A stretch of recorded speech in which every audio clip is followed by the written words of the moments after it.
Think you need $20,000 saved to buy a home? If I told you that's not true, and that you can get into a home with little or even no money out of pocket?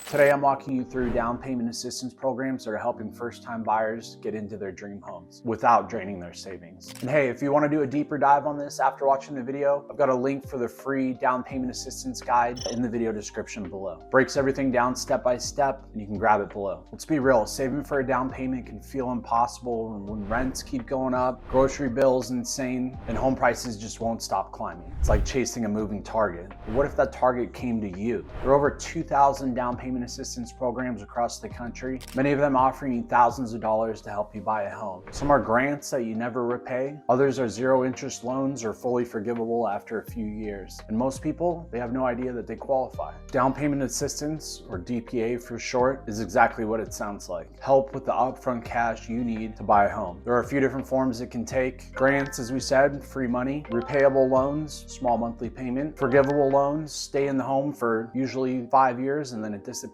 Deferred loans, don't pay it back until you sell or refinance. And shared appreciation, which is something newer we're seeing, and that's where the lender gets a slice of your appreciation when you sell the property. And then there's even 0 or 1% down programs that aren't technically DPAs, but achieve the same goal, getting you in the door with almost no cash out of pocket. And you're probably wondering, do I even qualify for this? Here's a quick checklist that most programs follow. First-time home buyer, that's typically defined as somebody that hasn't owned a home in the last 3 years. Income limits, usually, but a lot of programs allow up to 120 to 140% of the area median income. Credit score, you don't need a 700. Some programs will go as low as 580. Location, some funds are tied to specific neighborhoods, states, or counties. Education course, a few require you to take a quick online class, but most of my clients have told me they found it pretty helpful anyway. Bottom line, you've been renting a while and have decent credit, there's a good chance something out there is built just for you. How much are we talking about here? Most programs offer somewhere between 3 and 5% of the purchase price. So if you're looking at a $250,000 home, you might get $7,500 to $12,500 towards your down payment and sometimes even towards the closing costs. All right, so let's get real here. What's the catch? Some DPA programs come with higher interest rates. Others might add a second loan payment that you'll pay monthly or later when you sell or refinance. That's why the first mortgage you pair with it is just as important. Some of the best combinations I've seen involve FHA loans, VA loans, or a Fannie Mae Home Ready. Also, the lender that you work with matters. Not every lender is approved to offer every program, and working with someone that knows how to layer these programs together makes a massive difference. One thing that's important to talk about with every client is your exit plan. Maybe you're using a DPA loan to get started now, but you want to refinance to a lower rate in 2 years or maybe move in 5. Grants are the easiest, no strings. Forgivable loans, just have to stay put long enough. Repayable or shared appreciation options, those require a little more math and strategy. It's not just about getting in the door, about making sure you can walk out on your terms when the time is right. All right, now let's rapid fire a few questions I get all the time on this topic. Can I really buy with no money out of pocket? Technically, yes, but it's usually going to require a big credit from the seller. Do I pay back the assistance? Depends. If it's a grant or repayable, you want to know which type of option you're getting. Do I have to be a first-time home buyer? Not always. Some let you qualify if you haven't owned a home in the last 3 years, or maybe your spouse hasn't owned a home in the last 3 years. How long does it take? It's a good question because you want to strategize with this on when you're making an offer on a property. Some DPA programs can close in 30 days. Others are going to take a little bit longer, so you're going to want to plan with your real estate agent to make sure that your escrow period is long enough. If saving for a down payment has been the one thing that's been holding you back from buying a home, I hope this video shows that it doesn't have to be. Down payment assistance isn't just a government perk, it's a game changer for families, single parents, first-gen buyers, and everyone tired of renting. If you want to explore these options further, I've created a free downloadable guide that goes even deeper. You'll find it in the video description below. If you want help figuring out which program works for you, I'd be happy to chat. Book a free consultation, links down below also.